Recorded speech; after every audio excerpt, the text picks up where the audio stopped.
Hello and welcome, I'm Alex Garjuk and you're watching Head to Head with UATV. Almost 400 parishes of the Ukrainian Orthodox Church of the Moscow Patriarchate have decided to join the Orthodox Church of Ukraine. This is according to the leader of the Orthodox Church of Ukraine, Metropolitan Epiphanius. At the moment, the unified Ukrainian Church is waiting to gain recognition from other churches throughout the world. To talk more about this, we welcome to the studio today Dmytro Horevoy, Director of the Religious Security Center. Hello and thank you for being with us today. So let's just remind the audience that in the beginning of January, Ecumenical Patriarch Bartholomew granted autocephaly independence to Ukraine, to Ukraine's Orthodox Church, and then in the beginning of February there was this ceremony of enthronement of the first Metropolitan Epiphanius. And it has been a month since then. Now, Ukraine is awaiting recognition, as I said in the introduction, of the world Orthodoxy. How would you evaluate this month, and how would you evaluate that there has been not much result in this recognition process?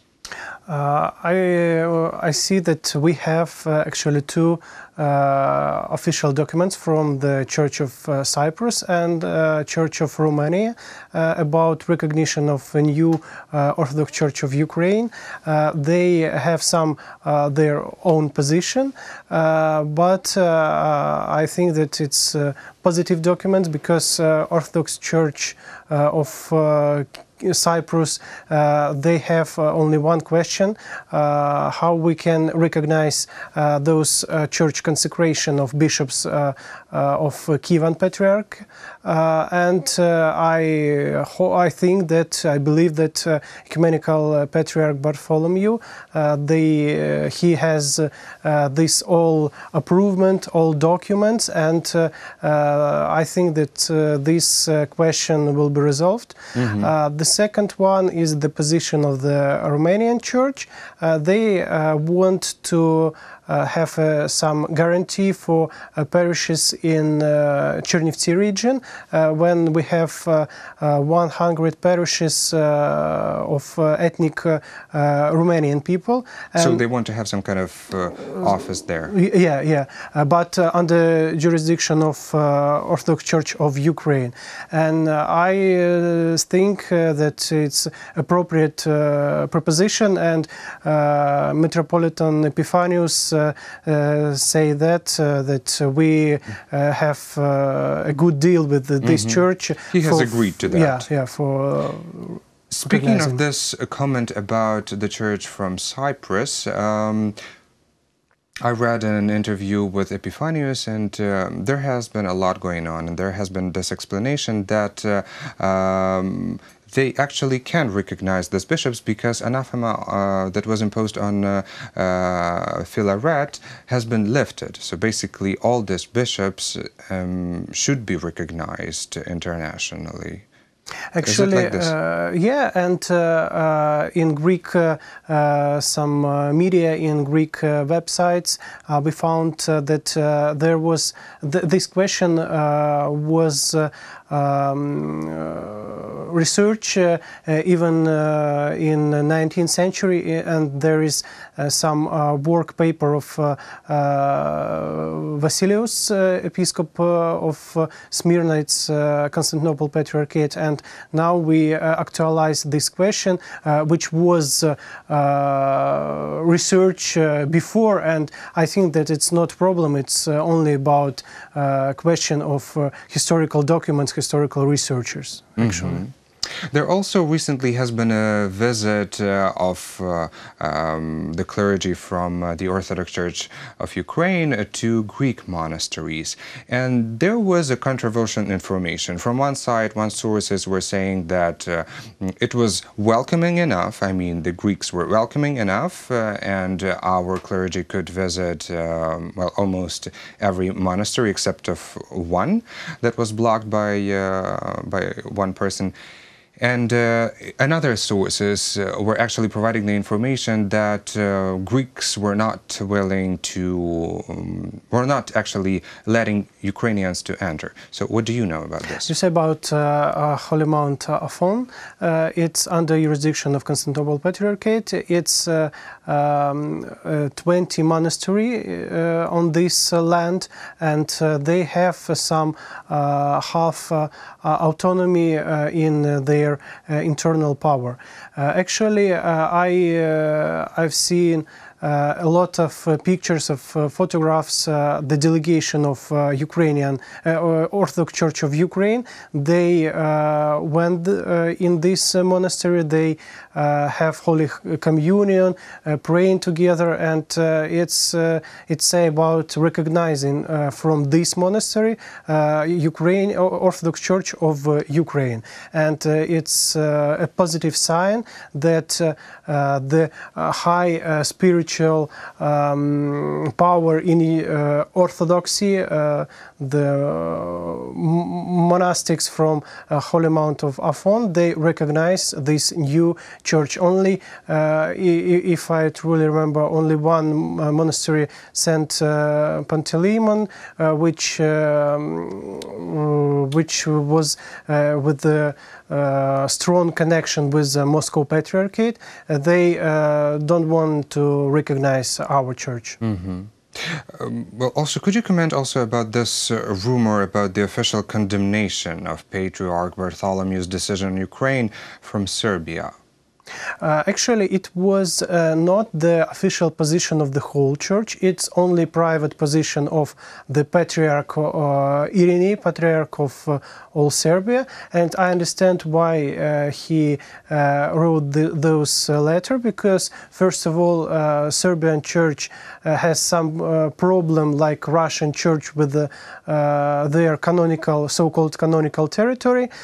This church have some phantom for Serbian Empire, and they afraid that Constantinople after Ukraine give autocephaly for North Macedonia or Montenegro.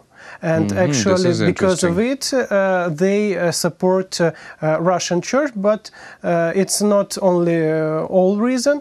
The second reason, I think that it's because Patriarch of Serbia in the May of 2018 get from Russian Church some prize from the Fund of Integrity of Orthodox Nations, and there is the price of $200,000.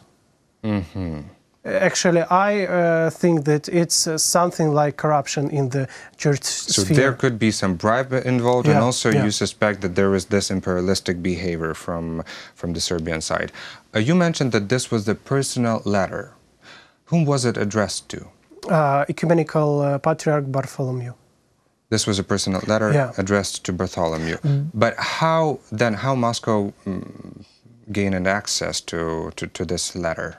It's an interesting question, because it is not the first time when the private letters between hierarchs, for example, Ecumenical Patriarch and Patriarch of Serbia or other patriarchs, Moscow have this gets this document and publish in their websites, with their comments.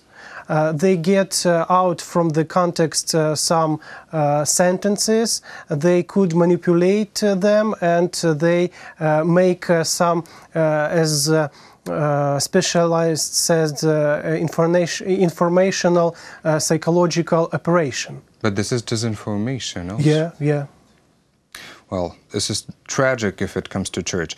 Almost 400 parishes of the Ukrainian Orthodox Church of Moscow Patriarchate, as I said in introduction, have decided to join the Orthodox Church of Ukraine. How would you evaluate the pace? Because some experts complain that it's a pretty slow process, although we do know that the whole process of granting autocephaly to Ukraine is extremely fast if it comes to historical terms.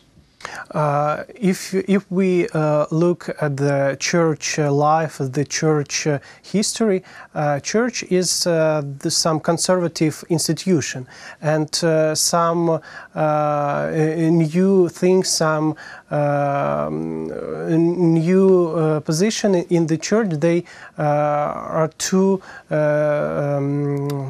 They are not fast, and this number of parishes, it's a lot of parishes, because, for example, 3 autocephalous church, for example, Polish, Jerusalem, and Czech and Slovak Orthodox Church, they all together are less than these 400 parishes that join this Orthodox Church of Ukraine.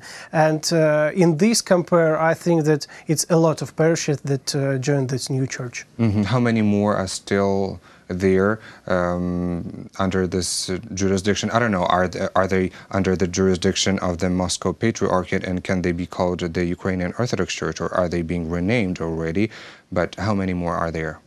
At all, there is in Ukraine. 12,000 of whole parishes of this Ukrainian Orthodox Church. And they're being renamed to the Russian Orthodox Church, or they're still? They should be, because after that they have some sanctions from the government. Mm-hmm. Well, how many religious communities, these parishes, do you expect to join the Orthodox Church of Ukraine by the end of this year? Because I do remember when the MP from Petro Poroshenko's bloc, and also his representative in the parliament, Irina Lutsenko, was saying that she expects 1,000 more parishes to join until the end of 2019. What is your take on that? I think that it's a real number, because, but the main thing that could influence on this process is a presidential election, because a lot of parishes, a lot of priests in Ukrainian Orthodox Church of Moscow Patriarchate, they wait for a presidential election campaign, and they want to see who will be the next president. If it's not be for Petro Poroshenko, they could do nothing. They do not have to join this new church, but if Petro Poroshenko will be elected the next president, they understand that they should be join this church, because this process of independence of Ukrainian Orthodox Church will not be cancelled, actually, because other candidates, they expected that they cancelled all this process, including Thomas, autocephaly, and independence of this Ukrainian church. Mm-hmm. So this is already unstoppable, and we have nothing to worry about. Just we have to stay patient. Well, thank you so much for your clear answers, and thank you again for being a guest in our studio. Thank you. That was Dmytro Horevoy, director of the Religious Security Center. Thank you for watching Head to Head, and stay tuned for more with UATV.